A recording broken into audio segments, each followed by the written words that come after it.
I caught you cheating, Susan. I just returned from a business trip when my mother-in-law suddenly came at me with a triumphant grin, accusing me of infidelity. With no recollection whatsoever, I had no choice but to echo her words. She probably thought I was playing dumb, her voice growing stronger as she continued, closing in on a culprit. I had a hidden camera set up in the car. Lately, I've noticed some things left behind that don't belong to our family, men's belongings. Not just once, but several times. I've been suspecting that a man other than a family member has been riding in our car. That's why when you took the dash cam for repair, I was convinced you tried to cover up evidence under the guise of repair, didn't you? Then, she conveniently mentioned my recent business trip, alleging that I had been with an affair partner all this time, ensuring that I wouldn't be caught on the dash cam. But unfortunately for me, she had her own camera set up. I'm sure everything has been captured on it, she said. There are 2 cars at my in-laws' house, and one of them was used by everyone living there, which included me. The car designated for everyone's use had an interior dash cam recording details of both road trips and inside the car. My mother-in-law, suspecting my infidelity, had it set up to gather evidence. When I sent it for repairs, she immediately assumed it was to conceal evidence. I was at a loss for words. Why did she suspect me to this extent and confidently assert that I was cheating?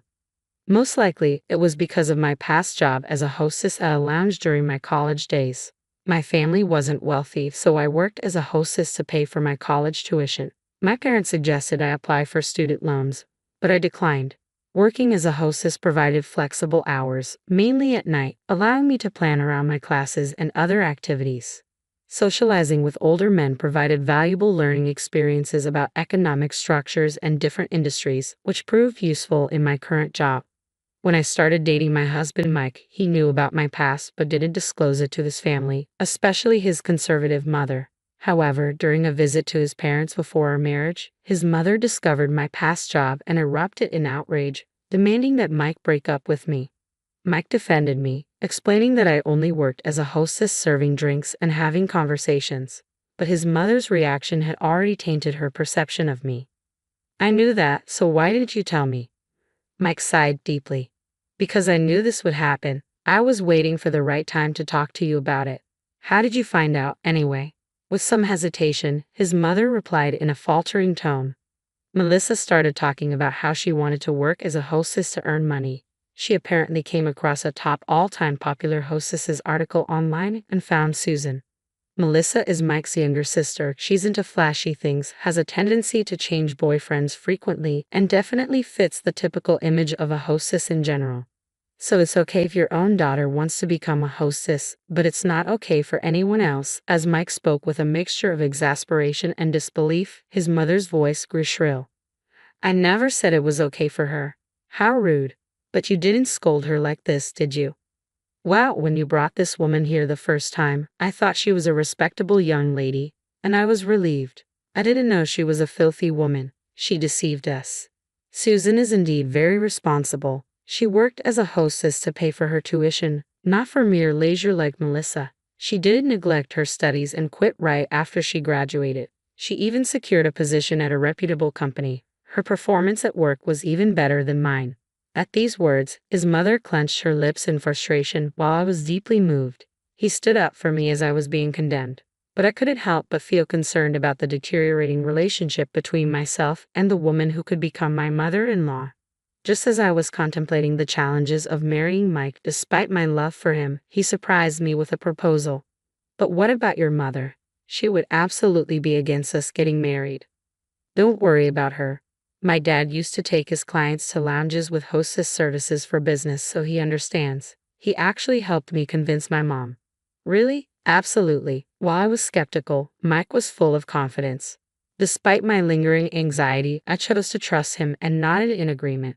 Our plan was to find a place for the 2 of us to live together after getting married. Mike, being the second son, always joked that if anyone should live with their parents, it should be the eldest son.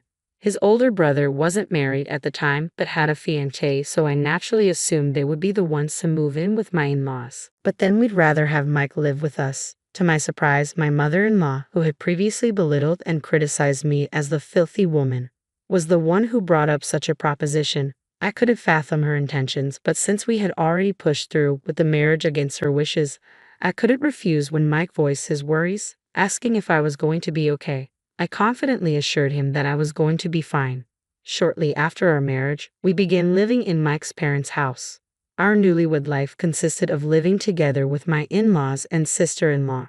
Melissa had actually gotten married a little before us, but her husband was immediately assigned to an overseas business trip, so she remained at her parents' house.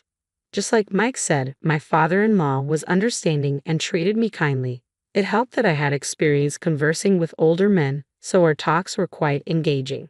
My mother-in-law didn't seem to approve of that aspect of me either. "She's just fooling you, dear." I could hear such backbiting quite frequently. She spread rumors in the neighborhood about me being filthy, and when she saw the designer items I had received during my days as a hostess, she would make snide remarks about my spending habits. At first, Mike and my father-in-law would scold her, but the shrewd woman eventually started to harass me when they weren't around. "Hey, since you're so extravagant with your spending, you shouldn't be keeping money around. Just leave it all to me, and I'll manage it for you." She had the audacity to come to my room and say that, leaving me dumbfounded. I'm not wasting money. These designer items aren't recent purchases. Plus, if I were to entrust anyone with my money, it would be Mike. "You're just deceiving Mike. Even if you gave it to him, you just pester him for money and end up spending it all. I should be the one to hold on to it. Besides, the other day, I witnessed you returning home after drinking with a man. You seem to have a penchant for men, don't you?" That man happened to be my boss. If you work for a company, it's natural to occasionally socialize over drinks, isn't it? Always making excuses, she demanded. "Just hand over your money to me." I was at a loss for words. But since I'm not someone who spends a lot of money in the first place, it wouldn't inconvenience me much even if I were to give her a portion of my salary. So, I replied, "I guess I could give you about half of my salary, but remember, it's my money that you'll be managing, so don't use any of it." "How could you say that? You were really rude." That's how I ended up giving half of my salary to my mother-in-law each month. She would come to my room to collect it, perhaps to keep it a secret from Mike and my father-in-law. Melissa, my sister-in-law, was more favorable towards me. She would approach me in a friendly manner and ask about my days as a hostess or seek advice on her friendships. I appreciated her friendliness, but it wasn't exactly comforting, given that she was far more reckless with her money than me but never got scolded for it. Plus, I noticed that she had been occasionally taking and using my personal belongings without permission. In the beginning, she quietly borrowed them and returned them, but eventually she stopped returning them. My mother-in-law's behavior was escalating as well. She would follow me. On my days off, whenever I interacted with a man, she would take photos, claiming them as evidence of infidelity. She'd share these photos with Mike and my father-in-law, insisting repeatedly that I was having an affair and should be kicked out. "I want to trust you." Mike spoke to me with powerless words that seemed to contradict his true feelings, after being shown evidence of infidelity by my mother-in-law for who knows how many times. "But the number of photos my mom brings to me, isn't it excessive? Have you been meeting men behind my back?" "No way," I interrupted him out of shock. "Your mom takes photos of random people I bump into or people asking me for directions, strangers I absolutely don't know." "Yeah, you're right, sorry." Mike's voice lacked energy, and I didn't feel he fully believed me. Melissa would buy into everything my mother-in-law said, often commenting, whether maliciously or not, "Susan, you really have a lot of men wrapped around your finger. That's amazing." Her words seemed to be taking a toll on Mike as well. My mother-in-law's boasts about having caught me red-handed came amidst this ongoing tension. I finally got definitive proof of Susan's infertility. With that, she summoned my father-in-law, Mike, and Melissa to watch the hidden camera footage with her. I knew everyone was suspicious of me due to my mother-in-law's outrageous behavior. Even Mike started to think I might be cheating, but just as strongly as my mother-in-law insisted on her evidence, I had absolute confidence that I hadn't done anything wrong. And at that moment, only, I knew about the shocking footage that was about to disappoint my mother-in-law's expectations greatly. My mother-in-law pressed the play button, and immediately the inside of a car was projected on the screen. Everyone except me held their breath. What appeared on screen was, in fact, Melissa indecently dressed and flirting with a man. That's right, I was the only one who knew about this. The man's belongings that did not belong to the family, as my mother-in-law had put it, were the belongings of Melissa's lover. What? Wait, what's going on? My mother-in-law spoke so fast and pressed the pause button on the remote several times, but perhaps due to her panicking, her fingers couldn't actually press the button, and the image of Melissa in disarray continued to play. Melissa's voice filled the room. Stop it. Turn it off, she cried out in a voice filled with anguish, on the verge of tears. Why? Why did this happen? But Melissa deleted all the footage from the dash cam. When I opened my mouth, everyone turned to look at me. Clearing my throat, I continued. Earlier, your mother didn't mention that this footage was from her hidden camera. You let your guard down because you thought you had deleted your own affair from the dash cam, leaving only mine. Melissa, with a look of despair, directed her gaze towards her mother. Why would she put a hidden camera? That's awful. It's like you're spying. If you wanted to capture Susan's infidelity, you should have at least told me about the camera. And why didn't you check what was being recorded? I can't believe this. Those words sparked anger on Mike's stunned face. What the heck? You're okay if Susan is the victim of a hidden camera, but not you? Cut the crap. It's okay, Mike, I said, and continued. You know, Melissa, dash cam data is usually stored on a memory card and can be recovered even after being deleted.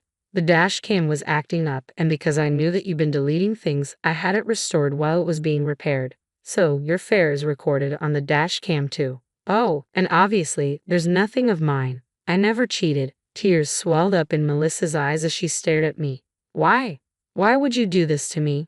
We were getting along so well. Normally, you don't just take things that belong to someone you're close to, do you?